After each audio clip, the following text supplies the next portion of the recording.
Welcome to today's episode, the podcast where we discuss the most recent installments of a different series every show. It is Friday, August 21st, the 233rd day of the year. Tires marks the 67th show out of 100 we're reviewing in 2026. 2/3 of the way through. 33 to go. Tires is an American sitcom on Netflix. Its 12-episode third season just dropped August 12th. There's plenty to discuss here, why we haven't covered the show before, how it got off the ground, where it's based, how it escaped Netflix's second season chopping block, and the fall and rise of Shane Gillis' career. But first, I want to ask you, because you are just being introduced to the show, you have just seen 3 episodes. It Often Rhymes, Secret Shopper, Women's Business. What do you say to the people who haven't tuned in yet? I would say give it a chance because I didn't think that I was going to like this show. I remember when it came out in 2024, the first season had like a run on Rotten Tomatoes. And I'm not too familiar with Shane Gillis. Like, I know who he is. I've seen some of his SNL when he's hosted there. Do you ever listen to his podcast? No, I haven't, but I know that he had one. I also saw like 1 or 2 of the roasts that he was part of. Did you ever see his stand-up specials? No, I as far as stand-up goes, I'm kind of a novice when it comes to We'll talk a little bit about him, but obviously we're not going to do a full in-depth thing because there's a lot of internet culture just around Shane Gillis right now. I will give him props, though, because he is one of the few people who I know didn't go to, like, where was it, Syria, Saudi Arabia, one of those places, and do the comedy special. In fact, it was the roast of Kevin Hart where he even made fun of that, right? Okay. Yeah, I know Bill Burr got flack for it. Pete Davidson got flack for it. Pete Davidson actually responded to it. But yeah, so this show, I was also struck by how comfortable it seemed to feel in its own shoes. Absolutely. I watch a lot of sitcoms for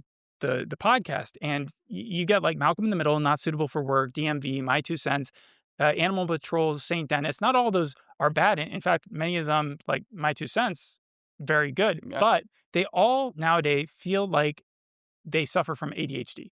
It's they constant. throw so much. They throw so much at the screen. It's almost like they don't trust your attention span. And I can understand that, but there's like a lot of one-liners, a lot of hijinks and physical comedy, and they just all get so wrapped in. There's no chance for the jokes to breathe, and it can be very suffocating. Tires, on the other hand, it was a show that seems to trust its situational comedy For sure. and banter. Yeah, no, the chemistry is off the charts. Set the pace. Now, we've seen that sort of done in a Curb Your Enthusiasm, Larry David improv type way, but this is scripted.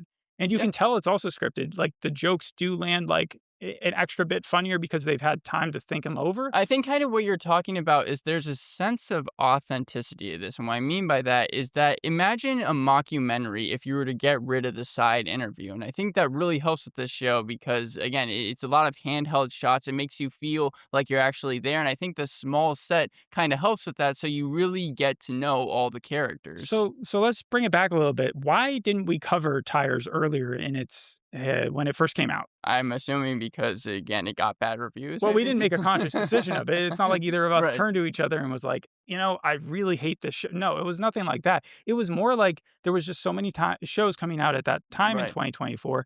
And this felt so much like a raunchier version of, say, The Crew. Yeah, and to be fair, there is a lot of anti-PC humor. Right. In So this. what I thought was that it was going to be this awkward comedy with, like you say, non-PC jokes, and that it was a Netflix version of, like, again, the Kevin James thing. You watched that first episode. I remember, of The Crew. It was like 2021. What do you remember from, like, the synopsis of it? Oh, it was such a long time ago. I think it was like Kevin James helped someone with NASCAR. Like, there was a race car driver. Good memory. Yeah. And It was life in a garage going off track for a NASCAR crew chief, that was Kevin James, and his racing team when a new boss shakes things up. And I remember the boss was supposed to be like this millennial lady, but that isn't too far off from what this show's premise is, which is Will inherits his father's auto repair chain and tries to turn it around despite torture from his cousin Shane. Instead of it being a new boss torturing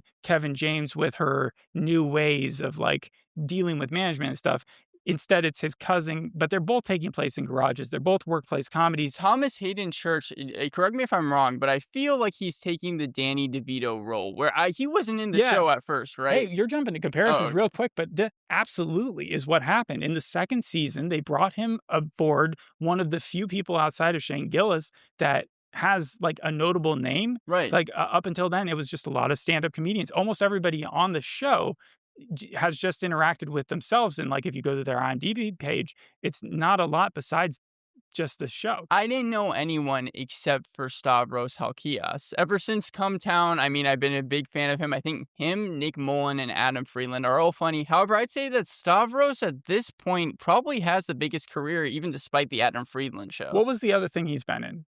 He was also in Bologna, I think. Yes, that was the movie that I saw him in most recently. So let's give you a quick tidbit in history. I'll give you a trivia game, okay? Sure. How do you think that this show began? It was either a spinoff to It's Always Sunny, Okay. or it was brought over from NBC, That seems very, very realistic, yeah. or it was a Quibi original. There's no way this was a Quibi original. I do know that this is, because season 2 and season 3 have more episodes than season 1 did. But I will go with the NBC route. It was a Quibi original. It was a Quibi original? A Quibi original? Yeah. It started off as a YouTube sketch thing that they did. How long has this been in the works then? Because Quibi died back in 2021. So that was my second question for you, which is why did it die? Why did this show die? Not why did Quibi die?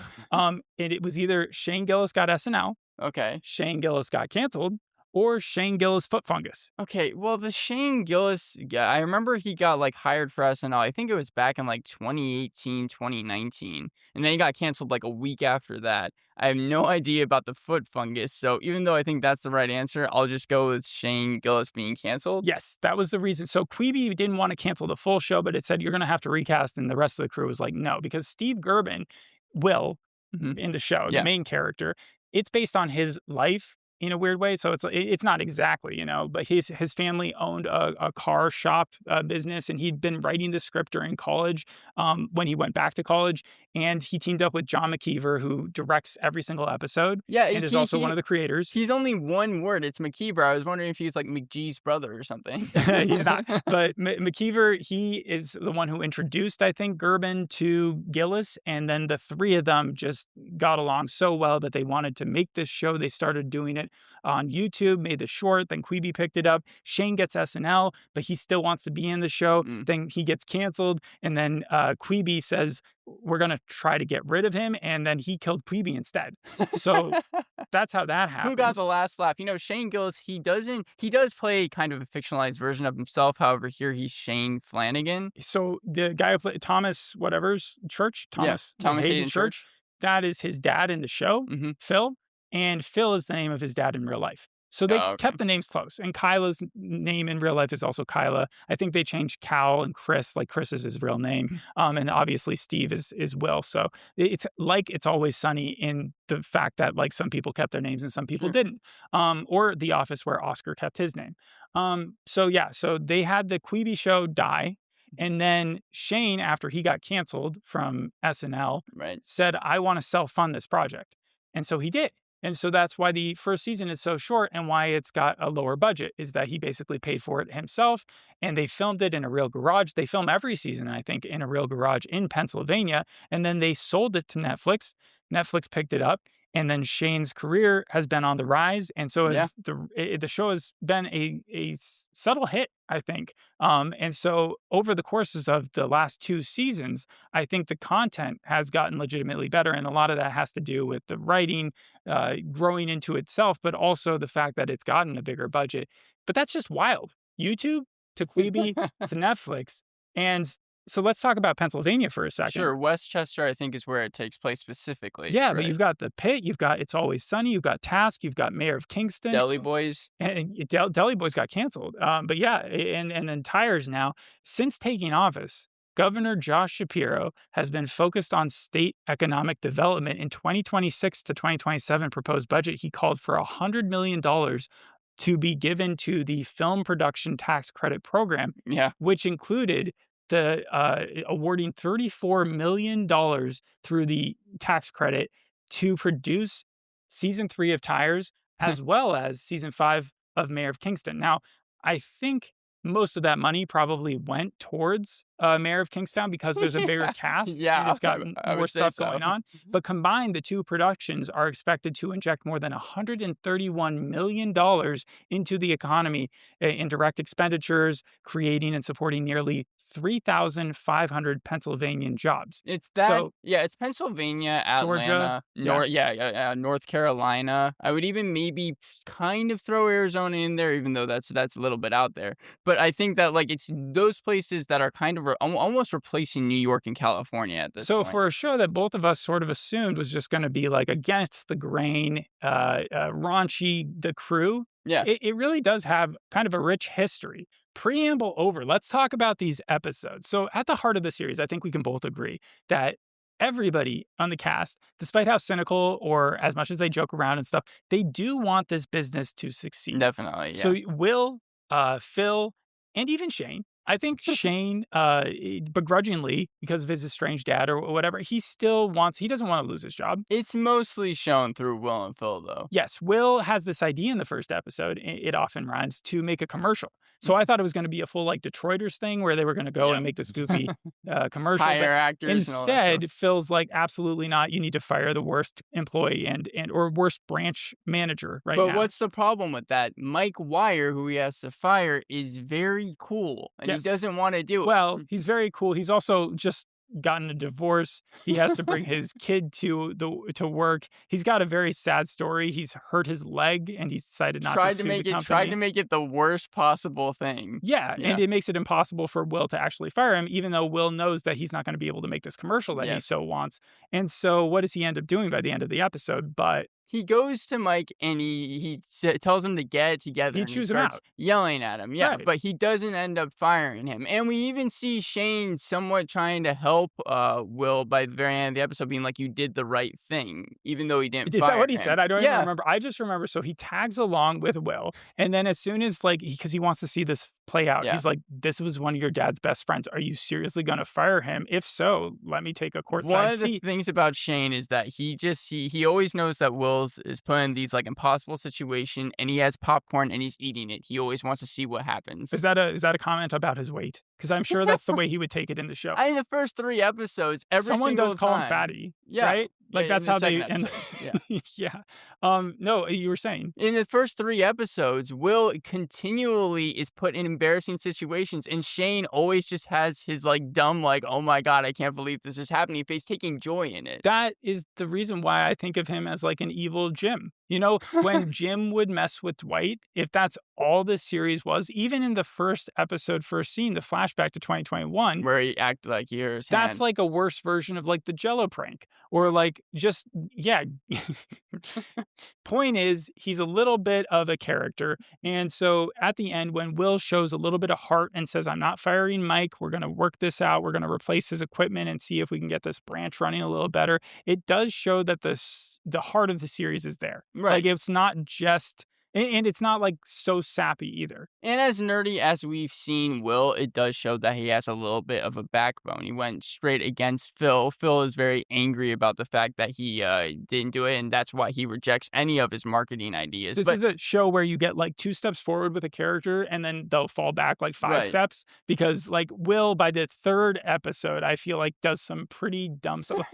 But stuff. they're obviously setting him up to be a protagonist. I'm sure by the end of the series, he's supposed to be kind of like completely changed. I think he's always been the protagonist. I think Right. that's never been in doubt. Again, this is based off of his life. But Secret Shopper is the 2nd episode, and this is the one where I started laughing like crazy. Yes. Like I was just like, this is actually legitimately just funny on its own. And I agree with you. It's going to get a positive rating for me. So it often rhymes. Yeah, I saw the first episode and I was like, it may pass, it may not. I just found it kind of plain. But yes, we get to episode 2 and 3, Secret Shopper and Women's Business. And the way that this stuff plays out is just hilarious. Will and Shane are on the other side of a sting operation where district manager Dave, who we didn't talk about from the first episode, but in the first episode, he is in Sex Addiction Anonymous. Right. And he is failing at that, but he doesn't realize he's failing at it. He's just like, as long as I don't actually cheat, then I'm good. Well, I'm trying to understand. So Dave, he's just supposed to be like the villain of the story? Because when they He does feel like a villain. I think this season they gave him more lines from what I'm understanding, but like I think he does play the lovable person that like is just the crazy one.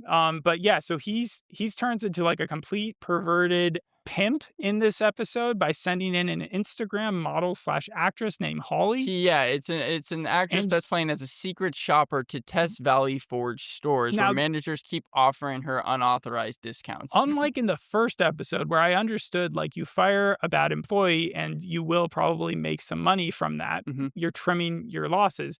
But in the second episode, there really is no reason to have an Instagram model going in and secret shopping at a tire place, Yeah.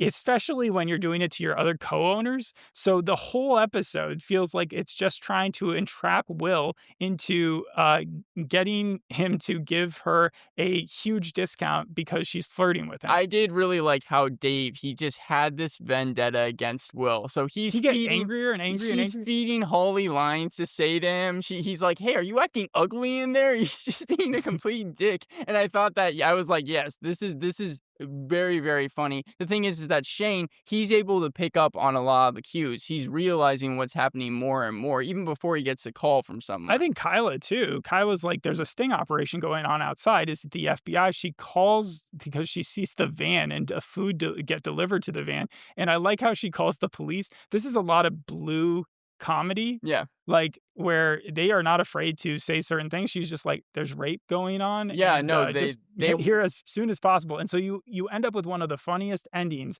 And then, yeah, I'm just going to jump to the third episode because Yeah. people can go and tune into that ending if they want. Women's business. Will takes Kyla with him. Now, Kyla is just a regular employee there, and he uses her at a networking event hosted by the Westchester Women's Business Association, the WCWBA. And Did this not and the whole remind you? concept is that she is supposed to be an owner of the business. That's how Will is setting her up to be, but she absolutely is not. And some of the women are able to tell that immediately, while others embrace not only her, but also Will, thinking that he is an LGBTQ icon. Did this not remind you the littlest bit of Kick-Ass? How Kick-Ass in that movie, he tries to get his love interest by acting gay. And the thing is that Will doesn't realize that he's like even being perceived as That's gay. a callback. Yeah. No, I understand what you're saying. I think it reminded me mostly, what was the Sex and the City sequel Just called? like that? Just like that. And I remember I had started watching like half an episode for us to do the podcast on. We ended up switching to a different one Yeah. because it was like something bigger came out. And I just remember the cattiness of the girls arguing reminded me so much of this. This plays to the worst stereotypes of everybody. Yes. Like nobody is looked at as a great person. It's Always Sunny in that way because except that there is a little bit more of a moral fiber between all the characters. I do agree. You dig deep enough there's heart, but it also is just so dumb. I would even compare it to something like Real Bros of Simi Valley. If Jimmy Tatro showed up in this show in the third season, I would not be shocked a little bit, even a little bit. Yeah. So, no, I agree with you. 20 minutes into this show, that's when, or 20 minutes into the third episode, that's when Shane and Cal decide to also show up at this thing. And they walk in to see, Will being treated like he's a flamboyant gay man. And and then Kyla is being hit on by someone else's husband and like Max Goodman, yeah. And immediately Shane starts hitting on one of the older ladies because he wants to start making fun of Will, but she's blocking him from doing so. And Cal actually wrote this episode. So in the first episode that we did, It Often Rhymes, that was written by McKeever. The second episode was written by Will. The guy who plays Will. And the third episode was written by Chris O'Connell. So it's written by the characters themselves. I found that particularly cool. And there's also a connection to the pilot, which we had not seen. They mentioned it a bit, but Will runs into a reporter lady who is doing a special on all the women bosses. And apparently something similar happened in the premiere, in the pilot episode, is that he had bought, I think, like a number of tires, and he had tried to promote them specifically towards women. And so she was there, and they tried to do like some sort of stories. Yes. So when he recognized her in the third episode, that actually is from the first season. We should also mention that it was Shane in the first episode. He saw that one of the people he knew was on a dating app, and I believe his ex-girlfriend or someone that he liked, he saw was on that dating app as well, and then tried to contact her. Well, he was going to say, what was he, like, hi? Yeah. And then he just wrote, and then just the long interchange of intrusive thoughts, which took over and made him say such a long string of messages, was pretty funny. Well, what happened was he was supposed to say hi, and then he sent H, and I'm going going to compare it to something I never thought I would, which was Scum. I think in the pilot episode, that same exact thing happens when a girl is texting another girl trying to reach out to this new kid at school. Oh, So I'm sure girls. It's funny because you're saying that was between two girls, but I'm sure that girls deal with that a lot more than guys do. yeah, Where like a guy will get nervous halfway through and fludge up their text. But yeah, that was a DM that went wrong, and it was such like an offshoot. They would have such random like offshoot jokes that would only appear at the end. They wouldn't get to. It's not like the ADHD thing that I was talking about earlier, where that would be like interspliced too much. no, It would usually be reserved towards an ending segment, like in the first episode where they did the J6 joke. right, where someone was going to show up at J6. That's another version of where Shane was egging on Will's dad or whoever it was to go to this thing with a gun and make a statement.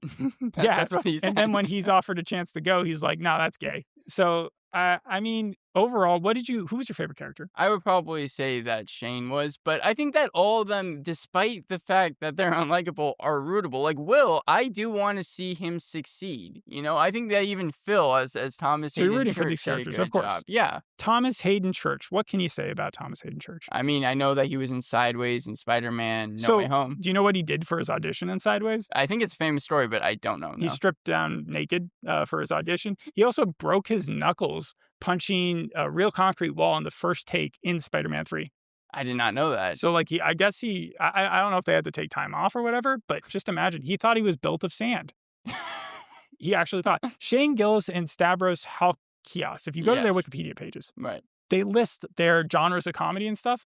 And if you add them together, this is everything that it says: observational comedy, black humor, blue humor, shock humor, insult comedy, satire, everyday life, current events, pop culture, American politics, race relations, self-deprecation, drinking culture, sports, developmental disabilities, American history, and anti-humor. Yeah.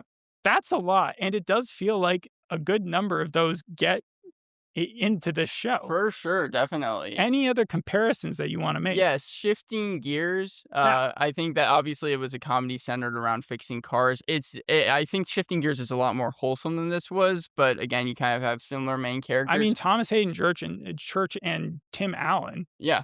could have, like, if Tim Allen wants to play that bad a villain, he probably could. I have Nirvana, the band, the show, not the movie, but the actual show. And I find that funny because I know that Stavros and Matt Johnson are friends in real life. Oh, that's cool. I put Universal Basic Guys in there because despite it being animated, It's a felt bro like, comedy for yes, sure. No, yeah. I get where you're coming from. I would agree with the Office one that you made earlier. The first season had like an inauspicious start for Yeah. both of them. 6 episodes, didn't get on, but by the third season, they both seem like they found their roots. Like they found where exactly they wanted to be going. Yeah. Shane is like Jim without Pam. He's 100% more of an asshole. Like the bear with the cousins and the owner. Maddie Matheson is kind of like these characters For too. sure. I already said It's Always Sunny. I think that Shane is given the best lines in the show, though, and I think that that's by design. I don't know. I would say that Cal even had a couple good ones, like when Shane set him up with you always make fun of me for remembering things or whatever. Oh, right? the T-shirt. Yeah, I was like, that was in 2010. There are a lot of fast-paced jokes too, so much so that you would probably miss some. But just in terms of like the chemistry and everything, I definitely did not think that this was going to be as good as it was. I felt like if I had some nitpicks, some of the anti-PC humor I think actually didn't really help with the show. Sometimes it's not that I was offended by what they were saying, but more it kind of came out of nowhere. You sound exactly like Ebert. So Roger Ebert did not give the first season a good review, and then the third season it gave it a good review, but it said still too often it resorts to easy and arguably veers into offensive jokes, but it has gotten undeniably smarter and more nuanced with each season. I think like even when it was making fun of the little girl and it was like, oh, you go to a private school, you're one of the liberal elite or whatever, and then she was like, what? And he was like, I'm just joking. that was pretty fun. I think that they've done a better job trying to balance it out and not not be offensive, but at the same time, not be afraid to go anywhere it wants. For sure. And I would also say that, like, if I had one other small complaint, it's the fact that the characters are kind of cliche in the fact Oh, that, like, absolutely. Will is the hopeless romantic nerd. It's Shane still a is there sitcom. to raise havoc. Yeah. But overall, even though I would give the first episode a 5 and episode 2 and 3 an 8, usually I would average that out and just make it a 7. But because I feel like there's so much potential for the show, I'm going to add an extra point and give it an 8 out of 10. The whole series. The so far as what you've seen, The three I think episodes. you really will like the rest of the episodes from what I've heard. Screen Rant was very positive on the full season. And then Shane Gillis, I'll throw out, he just beat the record for most tickets sold in a comedy show by a solo comedian in July. Oh, wow. He sold 77,000 tickets. I think he had like 73,000 people show up at that thing, which was also a record. That's insane, yeah. I don't think I would want to go to a comedy that's in like an arena that size. It just wouldn't be as funny. Yeah. If you have to be sitting there with binoculars. You're talking about like one of those multi-level things. You know, I mean, it feels like a football stadium. It says Lincoln Financial Field. I've never been there, so I don't know. But and he and McKeever just signed a deal with Netflix. I think it might be like the Jason Bateman deal, where they're going to be like franchising and making a bunch of different shows and stuff. I don't know if that applies to more seasons of Tires, but I think if they want more seasons of Tires, they're probably going to be able to make them. This is definitely a thing that got their foot in the door of that deal, though. So I think we can both reasonably say by the end of this conversation that this show is a pleasant surprise. Mm-hmm. I would give it an 8.5 out of 10 just based on these 3 episodes. And I did not think that a bro comedy sitcom like this was what we were walking into. Yeah. So we both recommend it. Thanks for listening. We'll see you in the next episode. Hope you enjoyed this one. Bye. Bye.